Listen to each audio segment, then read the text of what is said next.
Welcome to F007 Channel. Dukung terus F007 Channel dengan like, share, comment, and subscribe. Melanjutkan cerita berikutnya dari Battle Through the Heavens.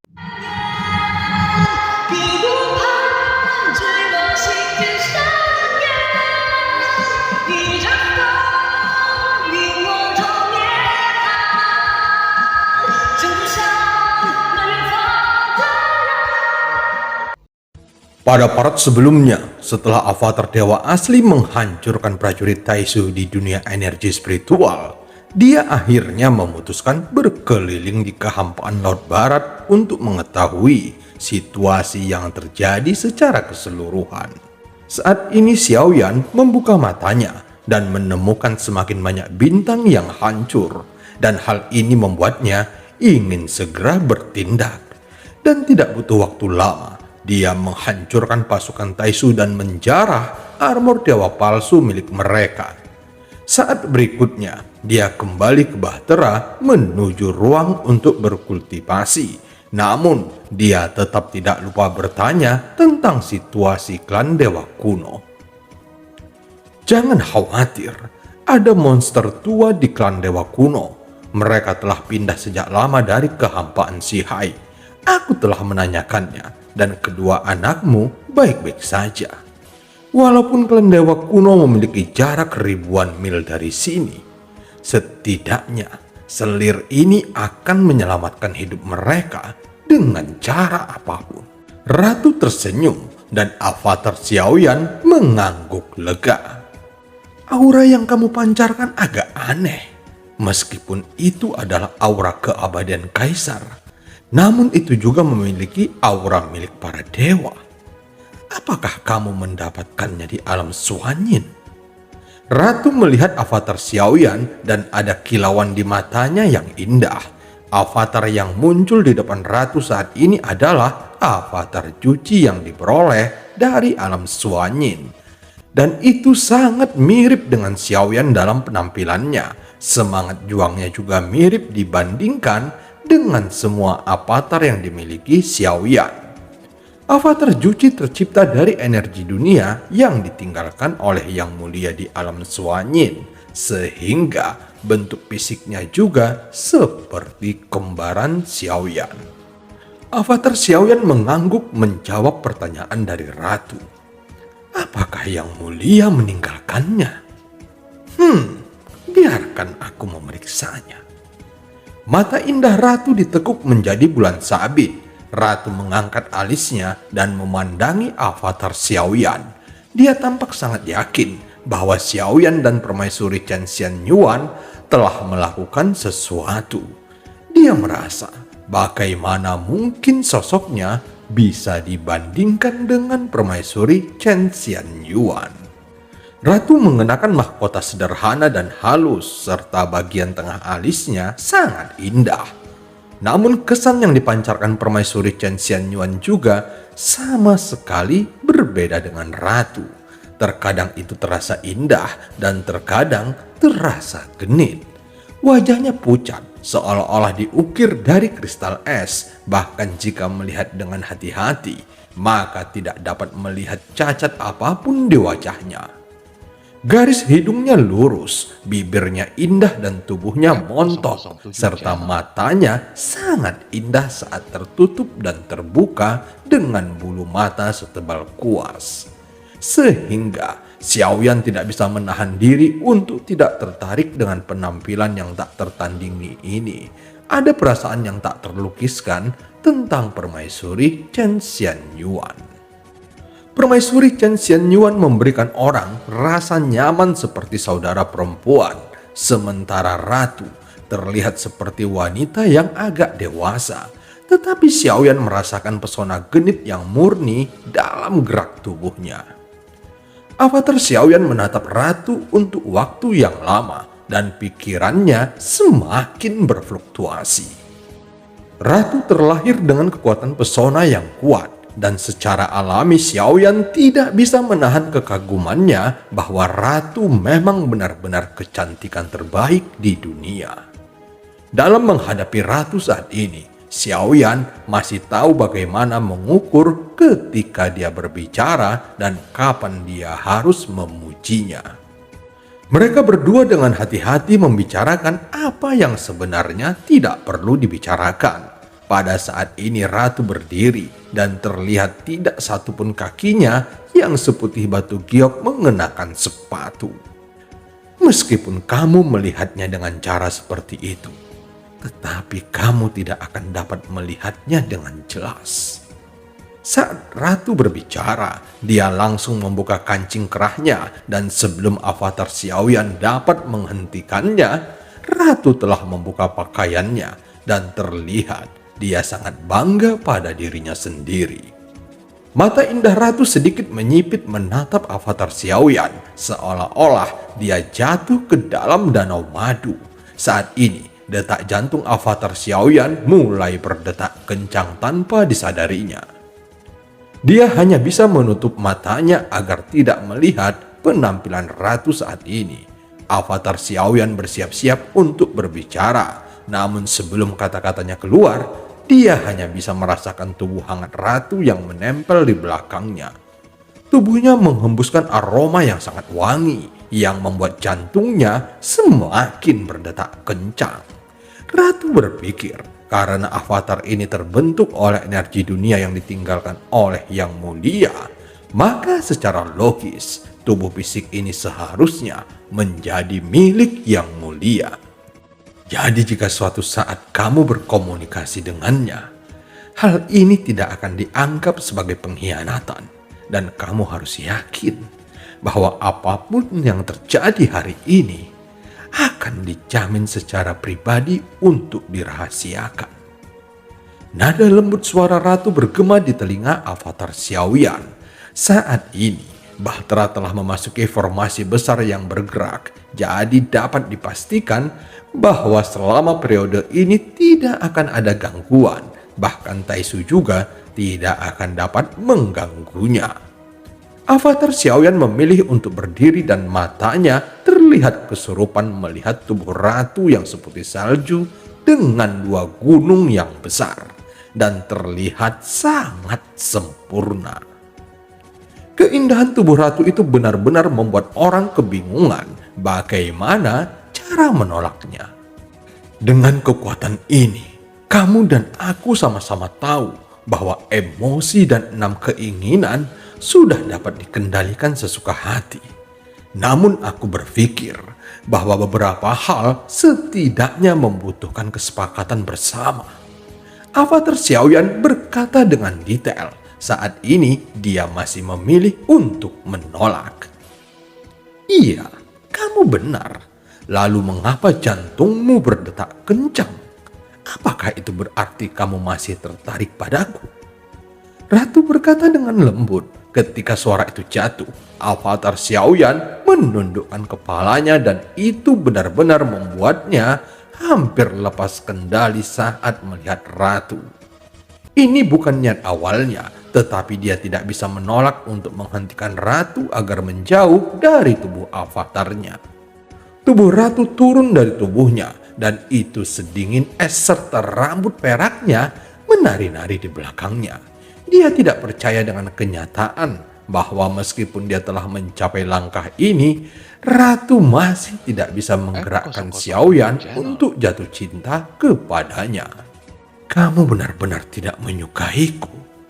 Ratu tidak secara langsung memaksa Xiaoyan layaknya seperti seorang ratu, tetapi dia tiba-tiba berkata seperti itu dengan suara rendah. Aku hanya merasa bahwa perasaan itu tidak bisa dipaksakan. Maafkan aku. Xiaoyan dengan tegas menolak, meskipun ratu sangat cantik dan mempesona, tetapi Xiaoyan masih berusaha teguh di dalam hatinya. Sebenarnya, sebagai seorang pria, bagaimana mungkin dia tidak tergoda? Tetapi dia mengerti bahwa saat ini seharusnya tidak memikirkan hal-hal seperti ini. Ratu menatap mata Xiaoyan. Kilau di mata indah ratu itu berkedip-kedip lalu dia membalikkan punggungnya dan mengangkat tangannya serta rok panjang yang menempel di tubuhnya. tampaknya karma yang ditanamnya selama bertahun-tahun telah kembali padanya. Terlihat Ratu tersenyum pahit dan Xiaoyan tertegun memikirkan situasi ini. Ratu menjelaskan bahwa dia tidak marah dan langsung mengenakan rok panjangnya, kemudian duduk bersila. Jika kamu hanya menurut untuk melakukan hal seperti ini, maka itu benar-benar akan membosankan. Pantas saja Yang Mulia mengikutiku dengan wajah tegas. Ternyata perasaannya seperti ini. Sepertinya semakin Ratu tidak bisa mendapatkannya dengan mudah, semakin timbul perasaan penasarannya pada Xiaoyan. Suatu hari, aku akan membuatmu jatuh cinta kepadaku. Terlihat senyum muncul di wajah Ratu dan dia penuh percaya diri. Melihat ini, avatar Xiaoyan membeku di tempat dan tidak tahu bagaimana cara menjawabnya. Saat ini Ratu tidak hanya tidak mundur, tetapi dia memiliki tekad yang kuat untuk bisa menaklukkan Xiaoyan. Meskipun dia mengalami kesulitan, namun itu tampaknya membuatnya semakin termotivasi. Pada saat ini tubuh utama Xiaoyan masih berkultivasi dengan keras. Sementara itu, Ratu terus mengejarnya melalui avatarnya dengan keras juga. Ngomong-ngomong, bagaimana situasi avatar dewa aslimu sekarang? Ratu memandangi avatar Juci untuk mencairkan suasana, lalu mengganti topik pembicaraan dan bertanya. Karena mereka ada di sini, aku akan melepaskan semuanya dan membunuh mereka sesuka hatiku. Niat membunuh di mata Xiaoyan terlalu kuat. Semua ini dia lakukan hanya karena kebenciannya yang sangat besar terhadap Taisu. Avatar dewa asli Xiaoyan memiliki darah para dewa di dalam tubuhnya dan level bintang 5 bukanlah batasnya. Justru karena inilah Xiaoyan dengan berani membiarkan avatar dewa asli sendirian tanpa dirinya di kehampaan Laut Barat. Dengan banyaknya bintang yang telah dihancurkan dan benua yang dijarah di kehampaan Laut Barat, serta semua makhluk hidup dibunuh tanpa meninggalkan vitalitas, secara alami Xiaoyan akan menghancurkan Taisu ini dengan lebih tidak berperasaan. Pada saat ini di kehampaan Laut Barat, terlihat avatar dewa asli sedang memperhatikan bintang dan benua yang ada di sekitarnya. Meskipun Taisu membanjiri kehampaan Laut Barat, namun kehampaan tempat avatar dewa asli berada masih terlalu besar dan Taisu tidak akan mudah menangkap jejak avatar dewa asli secara akurat. Saat ini sosok avatar Xiaoyan terbang melintas dengan seutas tali yang melilit pinggangnya, melihat dengan hati-hati bahwa sosok di tali itu sangat mengejutkan karena itu adalah puluhan ribu mayat yang tidak dapat dikenali dan itu telah dirangkai tanpa terkecuali. Namun sebenarnya semua mayat itu adalah prajurit Taisu yang terbunuh. Sebenarnya ini agak aneh, meskipun bintang-bintang dan benua ini telah dihabiskan oleh Taisu, tetapi setiap kali benua dijarah, dia benar-benar dapat merasakan bahwa akan ada titik tambahan energi dunia. Mungkinkah ini persetujuan dari bintang-bintang ini untuk diriku? Avatarnya terus memperhatikan ke sekitarnya dan Xiaoyan tidak bisa untuk tidak bertanya-tanya di dalam hatinya. Sebagian besar bintang telah direduksi menjadi bintang yang tidak berguna dan bahkan jika masih ada kekuatan bintang-bintang, itu hanya ada sedikit yang tersisa dan itu adalah keadaan yang benar-benar hancur. Xiaoyan datang jauh-jauh mencari Taisu yang menyerang bintang-bintang dan menjarah sumber daya saat ini. Tetapi yang dia temukan hanyalah sekelompok prajurit Taisu yang tersebar. Bagaimana mungkin para prajurit Taisu dengan armor dewa palsu generasi pertama ini menjadi lawan avatar Xiaoyan? Dan itulah mengapa adegan merangkai semua mayat dengan tali itu terjadi. Dia menyeret mereka di belakangnya dan terus mencari lebih banyak prajurit Taisu lagi. Puluhan ribu mayat ini tidak terlihat cukup mengejutkan di lautan kehampaan yang luas. Setidaknya, Xiaoyan tidak puas saat ini. Jadi dia membunuh puluhan ribu prajurit Taisu ini. Dan prajurit Taisu juga telah membunuh banyak jiwa tidak berdosa yang tak terhitung jumlahnya. Tentu saja hal yang dilakukan Xiaoyan hanyalah membalaskan dendam jiwa-jiwa yang tidak bersalah ini. Dalam sekejap mata, avatar Xiaoyan menyeberangi lautan kehampaan dengan kekuatan fisiknya dan datang ke benua lain lagi di lautan kehampaan. Benua dan bintang-bintang ini sama-sama menunjukkan bentuk aslinya, tetapi perbedaan antara keduanya adalah yang pertama cekung dan yang terakhir cembung, tetapi pada intinya tidak ada perbedaan. Keduanya ada di ruang kehampaan Laut Barat sebagai tempat tinggal banyak makhluk hidup. Saat ini masih ada jarak antara avatar Xiaoyan dengan benua itu. Tetapi di kejauhan, dia melihat binatang yang sangat besar, bahkan di lautan kehampaan yang luas. Ukuran binatang itu masih sangat mencolok. Mata avatar Xiaoyan sedikit menyipit, lalu dia bergumam. Sepertinya itu Dewa Taisu. Akhirnya dia bertemu dengan pasukan besar Taisu. Dia tidak berusaha untuk menghindarinya. Dan terlihat gerakan seluruh tubuhnya menunjukkan kegembiraan. Aura di tubuhnya menjadi semakin kuat dan dia masih menyeret ribuan mayat di belakangnya. Kemudian menjarah menuju benua yang tidak dikenal ini. Kesengsaraan yang terjadi akibat perbuatan prajurit Taisu di benua ini tidak terlukiskan. Bahkan angin pun dipenuhi bau darah yang menyengat dan puing-puing berserakan di mana-mana. Situasinya sangat kacau. Bahkan orang biasa tanpa basis kultivasi tidak tahu mengapa hal ini terjadi. Mereka meninggal secara tragis. Istri dan anak-anak mereka terpisah dan tempat tinggal mereka hancur. Kekuatan atau sekte yang ada di dalamnya terlalu lemah. Dan bahkan hanya satu orang Taisu dapat membantai kekuatan apapun yang ada di antara mereka. Dengan kekuatan prajurit Taisu yang dapat diisi ulang kapan saja, bahkan jika mereka bergabung, itu tidak lain hanyalah perlawanan yang sia-sia, dan itu dapat digambarkan seperti semut yang ingin mengguncang pohon. Dan tanpa terkecuali, hasil akhirnya mereka akan jatuh ke dalam genangan darah. Mereka semua bingung karena sebelumnya tidak ada permusuhan. Dan tidak ada yang tahu apa yang sebenarnya terjadi. Sepertinya saat ini hidup lebih hina daripada rumput yang selalu diinjak. Hembusan angin menyapu tempat itu dan tidak ada cara untuk bertahan hidup. Di antara kota lainnya, kota kuno ini sudah lama berada di sini dan terlihat dulunya sangat makmur. Namun pada saat ini, sebagian besar bangunan telah runtuh dan hancur. Terdengar suara teriakan dan jeritan yang melengking seperti hantu. Terlihat di salah satu reruntuhan kota, seorang ibu menggunakan tubuhnya untuk menopang bangunan yang runtuh. Dan di bawahnya ada seorang anak yang masih dalam masa pertumbuhan.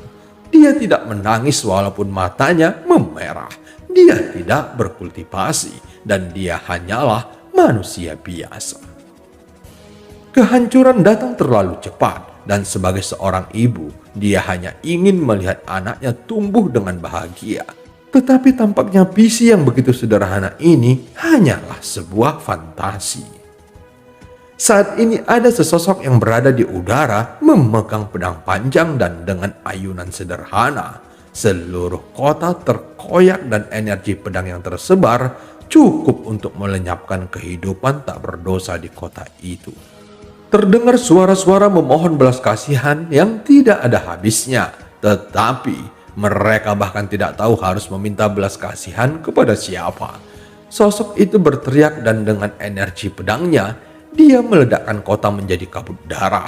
Terlihat sosok yang memegang pedang memiliki ekspresi acuh tak acuh. Seolah-olah di matanya, roh-roh suci ini pantas mati. Kemudian pedangnya diayunkan ke arah ibu dan anak yang berjuang untuk menopang reruntuhan. Dan wajah mereka penuh dengan keinginan kuat untuk bertahan hidup. Aku tidak berharap Kematian telah datang. Ibu itu bergumam pelan dan matanya terus menatap anaknya. Namun saat energi pedang datang menyapu, ada sesosok muncul di depan reruntuhan dan menghalangi energi pedang yang menyapu. Dia mengangkat tangannya sedikit, lalu dia memindahkan ibu dan anak itu menjauh dari reruntuhan gedung dan kemudian menatap tajam ke udara. Sebelum sosok prajurit Taisu itu dapat berbicara, tiba-tiba sosok itu melompat dan dia langsung melesat ke udara. Kemudian dia langsung mendekati sosok prajurit Taisu yang melayang di udara. Dia berusaha mengangkat pedang panjang di tangannya untuk menyerang. Namun tinju sosok itu langsung meraung ke arahnya dengan sangat cepat. Satu pukulan langsung meninju ke perutnya dan kemudian pukulan lain mengenai topengnya. Armor itu tidak bisa menahan kekuatan pukulan dan prajurit Taisu itu langsung berputar lalu roboh. Adapun wajah di bawah baju besi itu hancur setelah terkena pukulan dan sama sekali tidak mungkin untuk melihat bahwa itu adalah wajah manusia. Avatar Xiaoyan menarik keluar tubuh prajurit Taisu yang berdarah itu dan langsung merobek tubuhnya menjadi setengah, lalu dia mengikatnya pada tali di belakangnya.